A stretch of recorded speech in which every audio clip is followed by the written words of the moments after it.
দান করি, হায়াতের ভিতরে এমন পবিত্রতা দান করি, এই পবিত্রতা আমি সবাইকে দেই না। এই পবিত্রতা যদি কোনো ইমানদারের সিনার ভিতরে থাকে, তাইলে তার আর গান ভালো লাগবে না, সুদ ভালো লাগবে না, ঘুষ ভালো লাগবে না, অশ্লীলতা বেহায়াপনা আর ভালো লাগবে না। জোরে বলেন সুবহানাল্লাহ। আমার সমাজের ভিতরে বহু মানুষ আছে, যেই সমস্ত মানুষরা টুপিওয়ালাদের সাথে বেয়াদবি করে, আছে না নাই? আছে না নাই? মাদ্রাসার ছাত্র দেখলে নাক ছিটকায়, এরা তো ভিক্ষা করে চলে, আছে না নাই? মাদ্রাসার ছাত্র দেখলে নাক ছিটকায়, মসজিদের ইমাম সাহেব দেখলে নাক ছিটকায়, আলেম ওলামাদেরকে দেখতে পারে না, বরং ওই আলেম ওলামাদেরকে দাবায় রাখার জন্য ষড়যন্ত্র করে। অথচ দেখেন বিশ্বনবী সাল্লাল্লাহু আলাইহি ওয়াসাল্লাম পরিষ্কার করে ঘোষণা দিয়ে দিলেন, আল উলামা ওয়ারাসাতুল আম্বিয়া, আলেমদেরকে আমি নবীদের উত্তরসূরি বানায়া পাঠিয়ে দিছি। বলেন সুবহানাল্লাহ।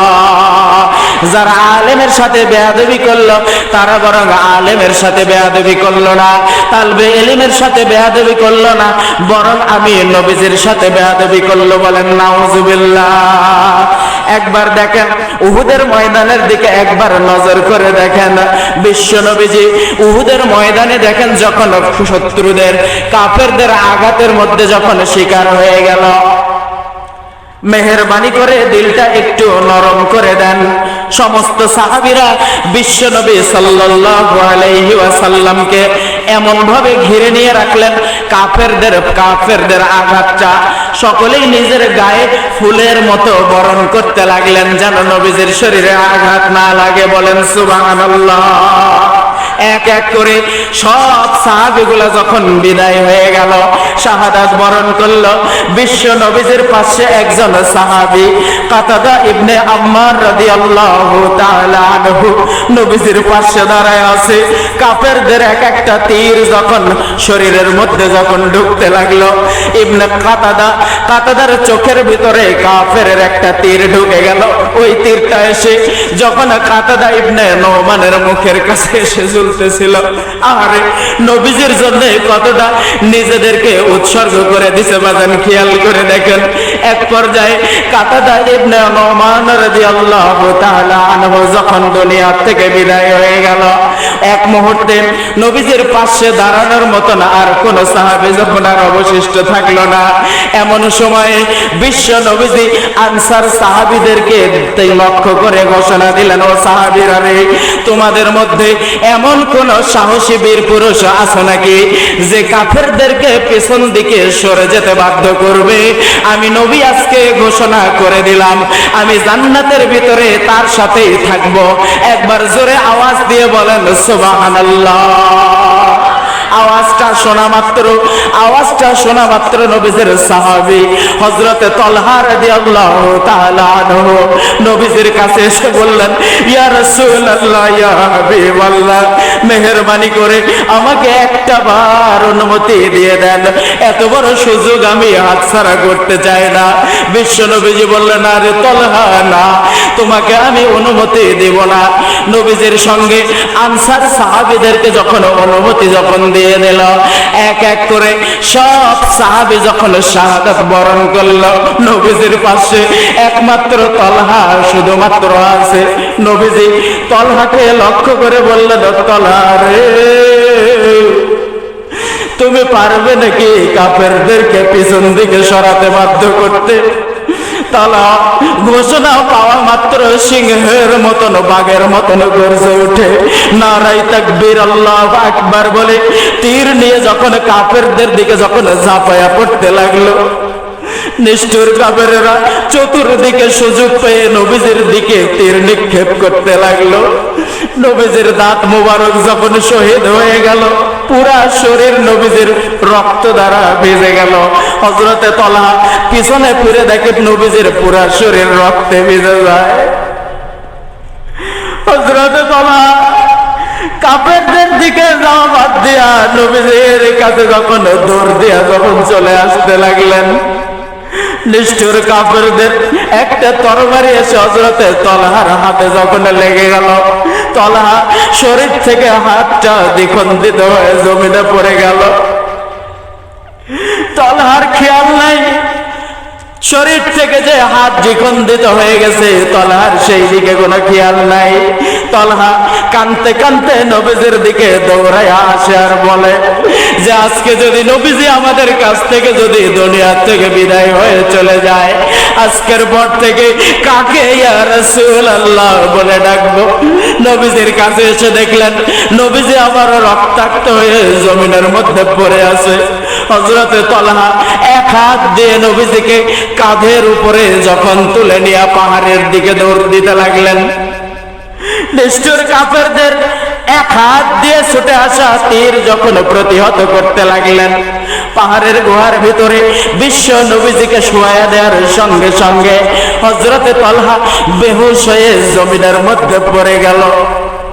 হযরত আবু বকর রাদিয়াল্লাহু তাআলা আনহু ময়দানের অন্য প্রান্তরে যখন জিহাদ করতে করতে খবর পাইলেন, ছুটে এসে নবীজির দিকে যখন ছুটে আসতে লাগলেন, নবীজিকে বললেন ইয়া রাসূলুল্লাহ আপনার কি অবস্থা? বিশ্ব নবীজি বললেন আবু বকর রে, আমার দিকে দেখার কোনো দরকার নাই, তোমরা তালহার কি হয়েছে দেখো। হযরতে আবু বকর বলেন আমি তালহার পুরা শরীর তালাশ করে দেখতে পেলাম ৮০টিরও বেশি আঘাতে হযরতে তালহার পুরা শরীরটা ঝাঁঝরা হয়ে গেছে। একবার চিৎকার দিয়ে বলেন না আল্লাহু আকবার। হযরতে তালহা হোশ যখন ফিরে আসলো, হযরতে তালহা রাদিয়াল্লাহু তাআলা আনহুর ব্যাপারে বিশ্বনবী সাল্লাল্লাহু আলাইহি ওয়াসাল্লাম তলহাকে দেখা মাত্র বলতেন ও সাহাবীরা রে, দুনিয়ার জমিনে তোমরা যদি কোনো একজন জীবন্ত মানুষকে দুনিয়ার জমিনে হেঁটে চলাফেরা করা অবস্থায় দেখতে চাও, তাইলে তোমরা যেন তলহার দিকে তাকায় দেখো। একবার জোরে চিল্লায়া বলেন সুবহানাল্লাহ। এর নাম হলো পবিত্র হায়াত, এর নাম পবিত্র হায়াত। নবীজির অপমান সে সহ্য করতে পারে না, কোরআনের অপমান সে সহ্য করতে পারে না। আমরা দেখেছিলাম কোরআনের উপরে যখন এক এক করে আক্রমণ আসতে থাকলো, ঠিক ওই একই মুহূর্তে যখন আমরা দেখলাম তামান বাংলার জমিনে করোনার মৌসুমে পূজা হয়, করোনার মৌসুমে হাট বাজার সব চালু হয়, মসজিদ মাদ্রাসা ওয়াজ মাহফিলে নিষিদ্ধ হয়। কথা বলেন ঠিক কিনা? ওয়াজ মাহফিল নিষিদ্ধ হয়। এক এক করে তামান বাংলার জমিনে যখন আমরা মুসলমানরা বুঝতে পারলাম যে আমার দেশের শাসক পুরাটাই বিধর্মীদের সাপোর্ট করে, ঠিক সেই একই মুহূর্তে আমার দেশের কিছু দামাল ছেলেরা, তরুণ ছেলেরা নারায়ে তাকবীর আল্লাহু আকবার বলে কাপনের কাপড় মাজায় বেঁধে বঙ্গভবনের দিকে, গণভবনের দিকে যখন দৌড় দেয়, আমার দেশের স্বৈরাচারেরা বাংলা ছেড়ে মামুর বাড়ি ভারতে পালিয়ে যেতে বাধ্য হয়। চিল্লায় বলেন কথা ঠিক কিনা? আল্লাহ রাব্বুল আলামিন হায়াতে তৈয়বা দিবেন। পিতামাতার সাথে বেয়াদবি সে করতে পারবে? অনেক মানুষ আছে পিতামাতার সাথে বেয়াদবি করে, আছে না নাই? বিয়া করছে, বউ পাইছে সুন্দরী বউ, বুঝছেন, হেভি সুন্দরী বউ, ভালোবাসা করে বিয়া করছে, মোবাইলে প্রেম, ওই যে কি বলে আপনার ফেসবুক, খালি একবারে ডলার ল্যাব উপরে টান একবার নিচে টান, এর মধ্যে দিয়ে মনে করেন ভালোবাসা করে বিয়া করে নিয়ে আসছে। নিয়ে আসার পরে সর্বপ্রথম বুড়া বাপ মা দেখলেই কয় সিসি, সরাসরি বলে কিনা? কথা বলেন, বলে কিনা? সুন্দরী বউ পেয়ে বাবা মাকে ভুলে গেছে, এরকম মানুষ আছে না নাই? বাস্তব ঘটনা একটা শুনে যান। এক মুরব্বির দুইটাই মাত্র সন্তান, অনেক ভালোবেসে তাদেরকে বড় করেছে, লালন পালন করেছে, খুব কষ্টে দিন যায়, দিন আনে দিন খায়, কিন্তু সন্তানের কোনো চাওয়া অপূর্ণ রাখে না। এটা একজনই পারে, তার নাম হলো বাবা। কথা বলেন ঠিক কিনা? আমরা দেখেছি সেরা জামা বাবা গায়ে দেয়, সেরা প্যান্ট পরে, পুরাতন জুতা পরে, কিন্তু সন্তানকে যেন রাজপুত্রের মতন রাখতে চাই। কথা বলেন ঠিক কিনা? দুইটা সন্তান, বাবা মায়ের আর ভাত হয় না। বাবা মাকে 15 দিন করে ভাগ ভাগ করে নিয়েছে। 15 দিন বড় ছেলের বাড়ি, 15 দিন ছোট ছেলের বাড়ি। ছোট ছেলের বাড়িতে যখন থাকলো 14 দিন শেষ হয়ে যখন 15 দিনের পাল্লাই পড়ে গেল, দুপুরবেলা বৌমা ভাত দিতে এসে ইশারা দিতেছে, আব্বাজান আজকে রাত থেকে কিন্তু ওই ছেলের বাড়ি। বুড়া বাবা মা বড় ছেলের বাড়িতে যখন পার হয়ে গেল, দেখতে পেল বিকালবেলা ছোট ছেলের শাশুড়ি বাড়িতে আসছে। ছোট ছেলে বাজার থেকে বড় একটা রুই মাছ নিয়ে আসছে। কাটাকাটি করে রান্না বান্না সব সম্পন্ন হয়ে গেল। রাত্রেবেলা যখন বড় ছেলের বউ যখন শ্বশুর শাশুড়িকে ডাকতে আসছে, আব্বা মা খাইতে আসেন, মুরব্বী বাবাজি আর তার সহধর্মিনী উত্তর দিলেন, আমরা একটু পরে খাবো, এখন খেয়াল নাই, এখন ক্ষুধা নাই। একটু খেয়াল করে দেখেন না, তারা অপেক্ষা করতেছিল বড় একটা রুই মাছ আনছে, না জানি ওই বাড়ির থেকে একটা বার হয়তো ডাক আসবে। অনেক অপেক্ষা হয়ে গেল, 10টা যখন বেজে যায়, এমন সময় যখন ওই দিক থেকে কোনো ডাক আসে না, ওই চাষি যান, ওই চাষি মুরব্বীর কাছে এসে তার স্বামীর কাছে এসে বলল, প্রাণের স্বামী আমার, ছোট্টবেলা যখন একটা মাছ যখন বাজার থেকে কিনে আনতা, তখন আমি তোমাকে বলতাম যে ও আব্দুর রহিমের বাবা, বাজার থেকে কেন একটা মাছ আনছো? তোমার ছেলে তো মাথা খাইতে পছন্দ করে, তোমার তো 2টা ছেলে, দয়া করে কালকে আরো একটা মাছ নিয়ে আইসো। তোমার পকেটে টাকা নাই, এইটা জানার পরেও যখন তোমার কাছে ছেলের ব্যাপারে আবদার করলাম, তুমি মানুষের কাছে ধার কর্জ করে ঋণ করে বাড়ির থেকে তুমি বাজার থেকে মাছ কিনে নিয়ে আসতে, অথচ আজকে দেখো তোমার ওই সন্তানটা তোমাকে ডাক দিল না। মুরব্বী বাবা যেটা চোখের পানি ফেলে দিয়া বলল, আব্দুর রহিমের মা, চিন্তার কোনো কারণ নাই, আমার সন্তান বড় হয়ে গেছে, আমার সন্তানের বাড়িতে মেহমান এসেছে, মেহমানদারি করুক, তবুও বাবা অভিশাপ দেয় না। বাবাজি গভীর মনোযোগ দিয়ে শুনে যান, পর্দার অন্তরালের মা বোনেরা গভীর মনোযোগ দিয়ে শুনে যান। আজকে যার কথা শুনে শ্বশুর শাশুড়ির সাথে বেয়াদবি করো, আজকে যার কথা শুনে শ্বশুর শাশুড়ির মনে কষ্ট দাও, আঘাত দাও, ভুলে যায় না গো মা, তুমিও একদিন শাশুড়ি হইবা, আল্লাহ কিন্তু দিন পাল্টায়া দেয়। কথা বলেন ঠিক কিনা? দুনিয়ার জমিনে যতই কষ্ট হোক, দুনিয়ার জমিনে যতই ঝগড়া হোক, গন্ডগোল হোক, একমাত্র ব্যক্তি যে সারাটা জীবন পর্যন্ত, মৃত্যুর আগ পর্যন্ত সন্তানের জন্য দোয়া করে, সেই একজন ব্যক্তি, তেনার নাম হলো বাবা মা। একবার আওয়াজ দিয়ে বলেন আল্লাহু আকবার। শীতের বেলা প্রচন্ড শীত, বিছানায় প্রস্রাব করে দিয়েছেন, শুকনা জায়গায় মা আপনাকে শোয়াইলো, কিন্তু আপনাকে শুকনা জায়গায় শোয়াইয়া মা ভেজা জায়গায় শুইল। আহারে, আপনি শুকনা জায়গাটাও যখন ভেজাইয়া দিলেন, ওই মুহূর্তে মা যখন আর শুকনা জায়গা যখন আর খুঁজে পাইল না, মা প্রস্রাব করা ভেজা জায়গার উপরে মা শুয়ে থাকলেন, সন্তানকে বুকের উপরে চাপায়া ধরে রাখলেন। একটু খেয়াল করে দেখেন, ওই যে টেকনাফের রোহিঙ্গা ক্যাম্পের দিকে খেয়াল করে দেখেন, এক একটা সন্তান খাবার পায় না, খাবারের অভাবে বুকের হাড়গুলা বার হয়ে গেছে। ফিলিস্তিনের ভিডিওগুলো দেখেন, একটাবার বার করে একটা সন্তানের হাড় পর্যন্ত বের হয়ে গেছে। এটা মানুষ নাকি অন্য গ্রহের প্রাণী বোঝাই যায় না। অথচ দেখেন, মা কিন্তু সন্তানকে ফেলে চলে যায়। জোরে আওয়াজ দেন, ফেলে চলে যায়। সেই মাকে ভুলে গেছো। এই মাকে ভুলে যাওয়ার অর্থ হলো তুমি প্রকৃতপক্ষে ঈমানদার হতে পারো নাই। আল্লাহ তোমাকে পবিত্র হায়াত উপহার দেয় নাই। পবিত্র হায়াত পেতে হলে আগে সর্বপ্রথম ঈমান নামক দৌলত অর্জন করা লাগবে। একবার চিল্লায়া বলেন আল্লাহু আকবার। বাবা মায়ের সাথে বেয়াদবি করবেন, এই গ্রামে নাই, আমার নওগাঁতে আছে জানেন। মাকে দেখে না, বাবাকে দেখে না। এই যে কয়েকদিন আগে ভোর 3টা-4টার দিকে মারা গেছে ঘরের ভিতরে, কিন্তু জানেই না আমার মা মারা গেছে।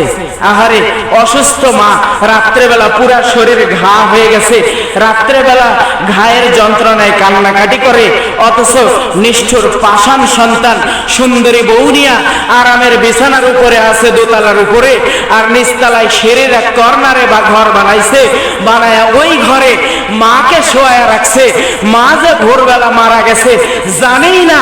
সকাল 10টার সময় খাবার দিতে গিয়ে দেখে মা যেন দুনিয়ার থেকে বিদায় হয়ে গেছে, হাত পা এরকম হয়ে আছে, ওই হাত পা আর টেনে সোজা করা যাচ্ছে না। জোরে বলেন নাউজুবিল্লাহ, আরো জোরে বলেন নাউজুবিল্লাহ। পরিষ্কার কথা, বিশ্বনবী সাল্লাল্লাহু আলাইহি ওয়াসাল্লাম বলেন, একজন বান্দা যখন নামাজের মধ্যে দাঁড়ায় যায়, ফেরেশতারা আল্লাহকে জিজ্ঞাসা করে, আল্লাহ এ বান্দা যে এই আমলটা করলো, এর আমল নামাতে আমি আর নেকিটা লিখবো কিনা? আল্লাহ রাব্বুল আলামিন ফেরেশতাদেরকে হুকুম দেন, আদেশ দেন, ফেরেশতারা গিয়ে দেখো তো এর বাবা মা এর উপরে খুশি আছে নাকি অখুশি আছে, নারাজ আছে। যদি সন্তান খুশি থাকে, সন্তানের প্রতি খুশি হয়, তাইলে এর সওয়াবটা তার আমলনামায় লেখো।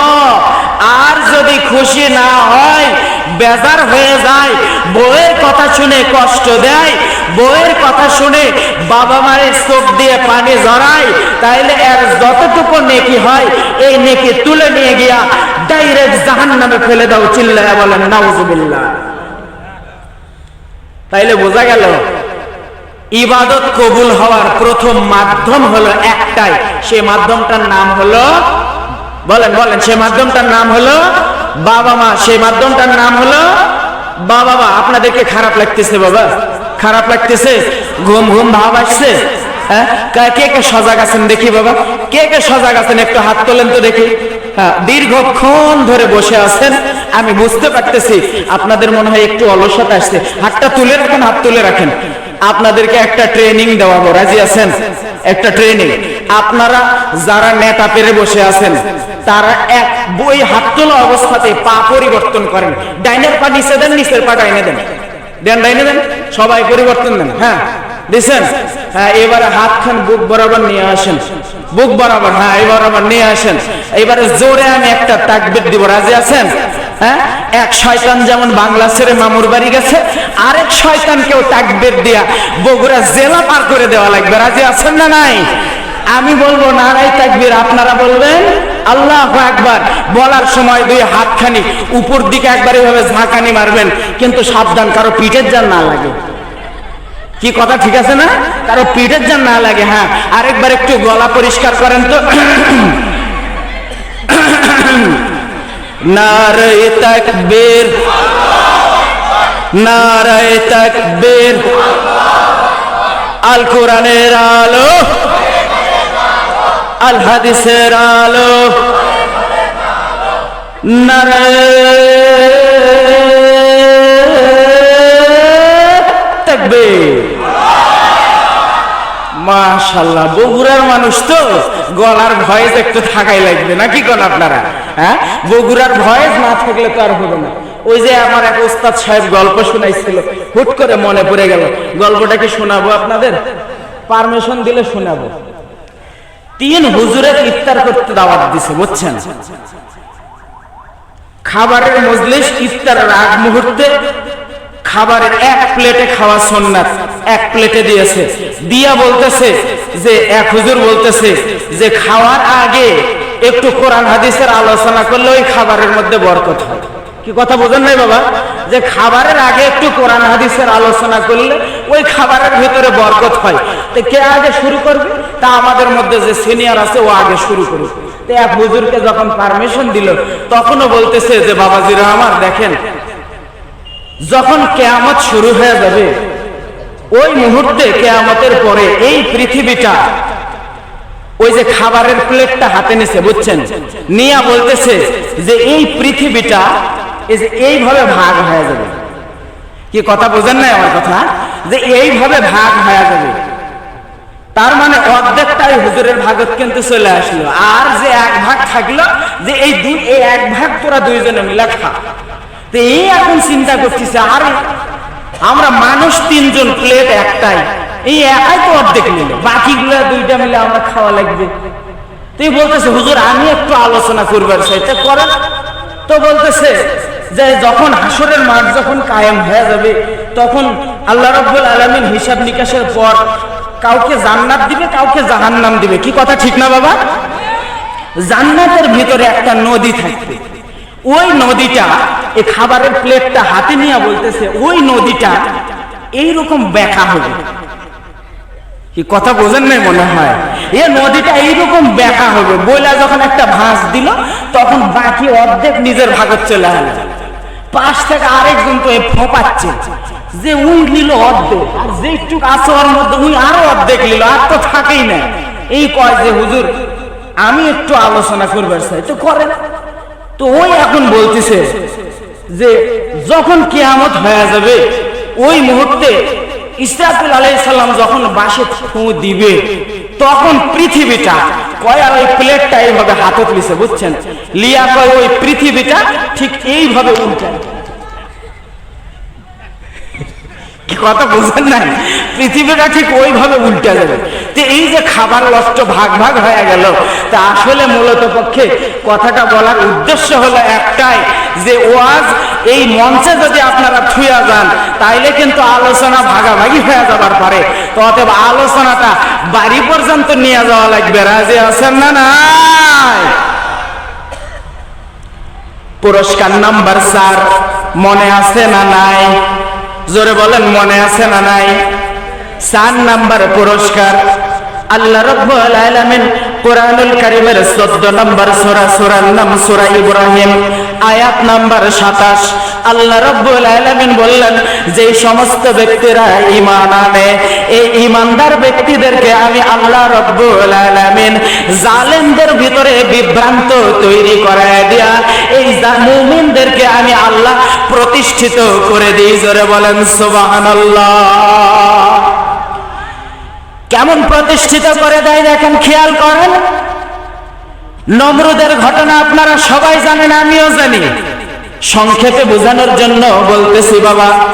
নমরুদ যখন ইব্রাহিম আলাইহিস সালামের সাথে যখন যুদ্ধের ঘোষণা দিয়ে দিল, ইব্রাহিম আলাইহিস সালাম নমরুদকে বলল, ও নমরুদ, আমি তোমার সাথে সংগ্রাম করতে প্রস্তুত আছি, আমি তোমার সাথে জিহাদ করতে প্রস্তুত আছি।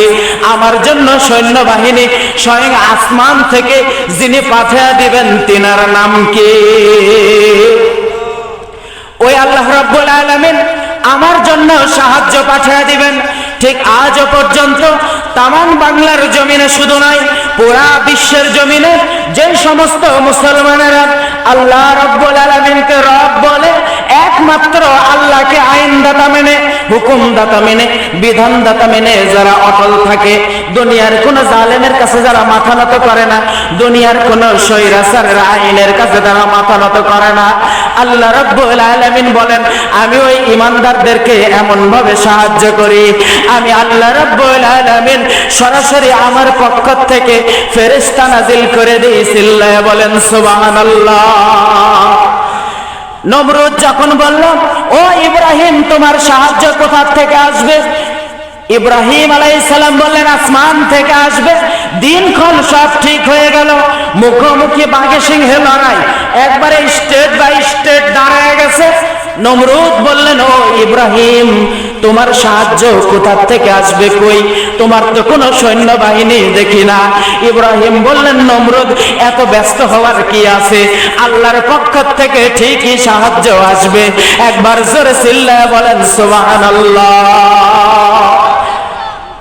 ইব্রাহিম আলাইহিস সালাম চিন্তায় পড়ে গেলেন।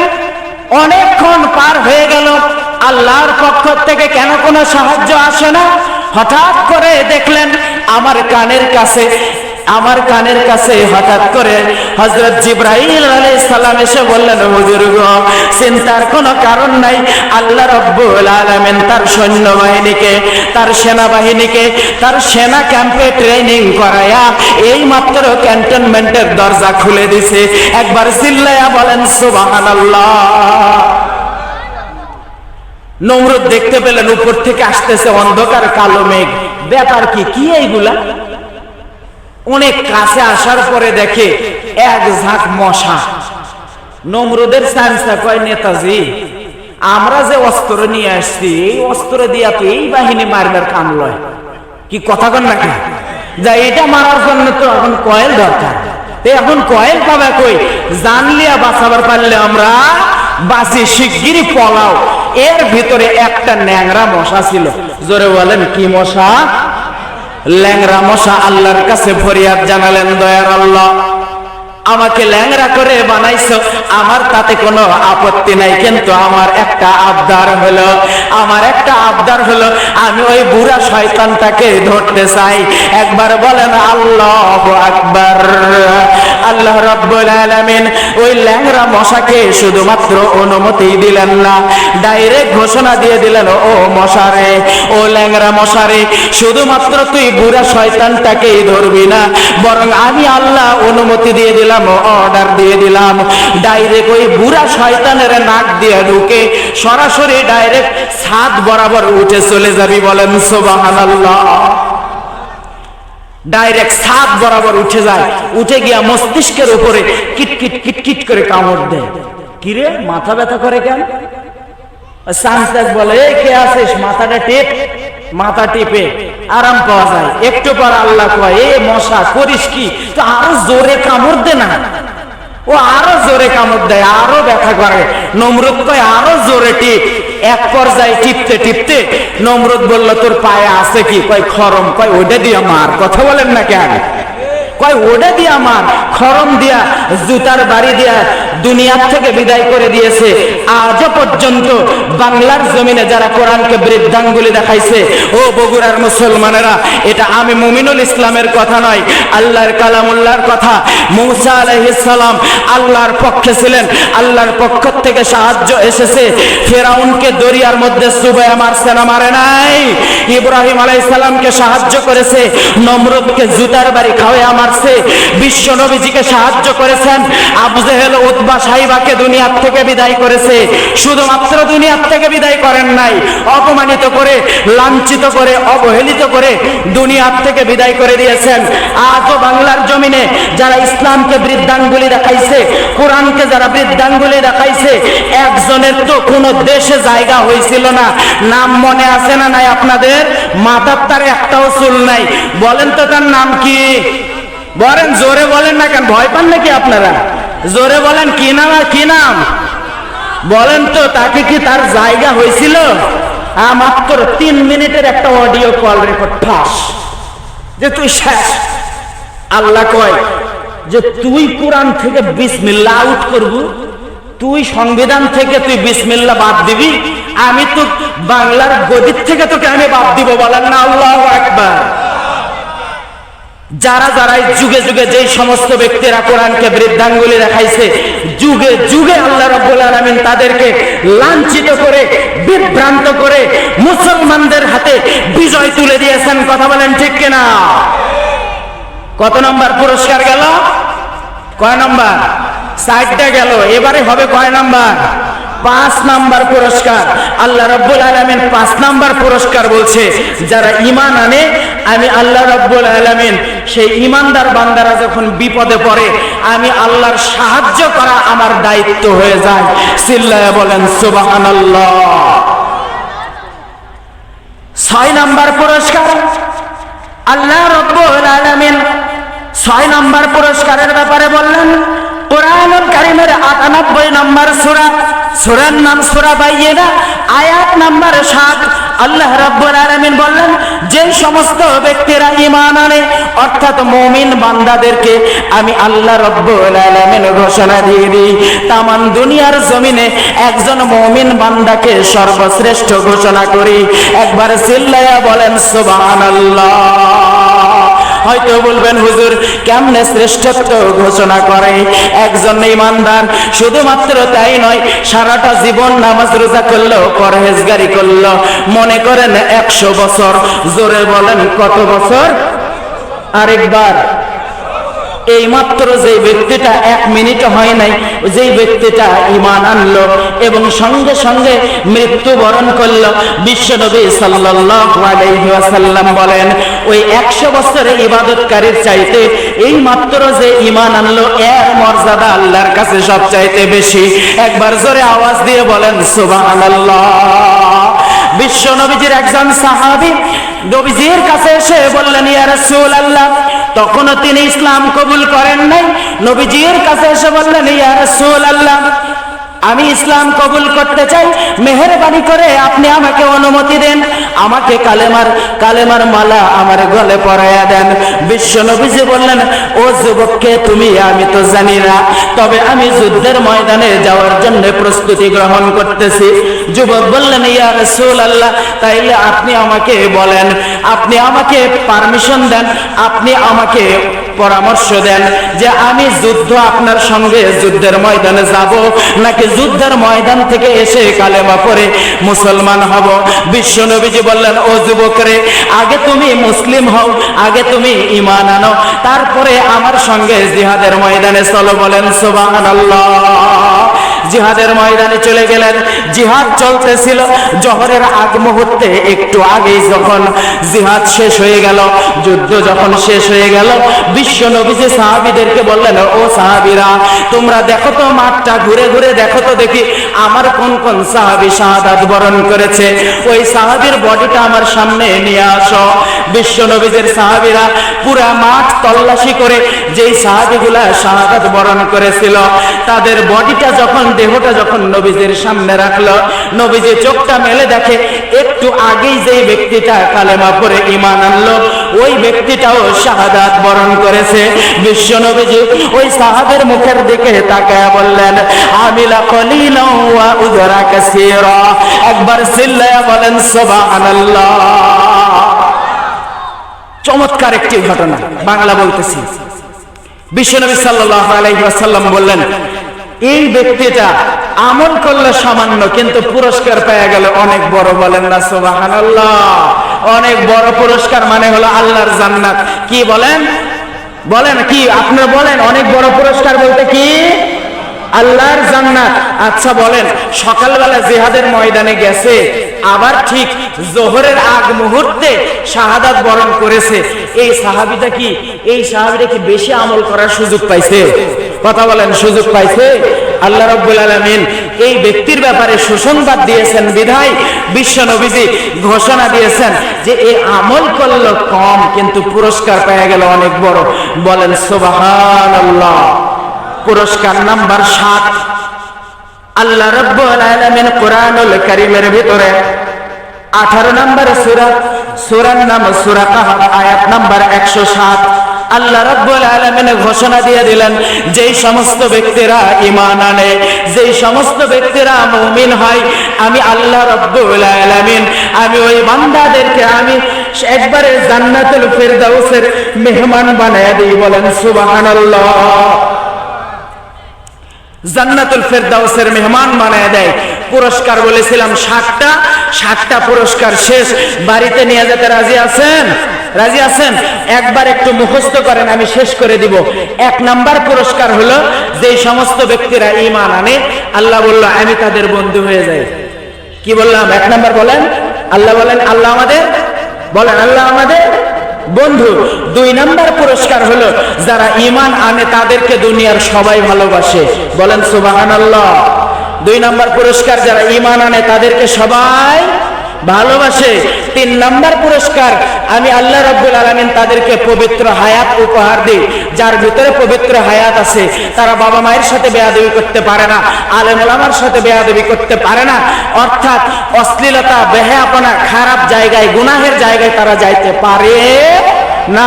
4 নাম্বার পুরস্কার, আমি আল্লাহ তাদেরকে জালিমদের বিভ্রান্তির মাধ্যমে তাদেরকে বিজয় দান করি। বলেন সুবহানাল্লাহ। 5 নাম্বার পুরস্কার, যখন বিপদ আসে আমি আল্লাহ রাব্বুল আলামিন তাদের সাহায্য করি। 6 নাম্বার পুরস্কার, তাদেরকে আমি সৃষ্টির মধ্যে শ্রেষ্ঠ ঘোষণা করি। আর 7 নাম্বার হলো আমি তাদেরকে ডাইরেক্ট আমি আল্লাহর জান্নাতুল ফিরদাউসের মেহমান বানায়া দিই। একবার চিল্লায়া বলেন সুবহানাল্লাহ। আল্লাহ রাব্বুল আলামিন আমাদের সবাইকে আলোচনা থেকে আমল করা এবং এ অনুযায়ী যথাযথ আমল করে জান্নাতের মেহমান হওয়ার তৌফিক দান করুক। সবাই বলেন আমিন।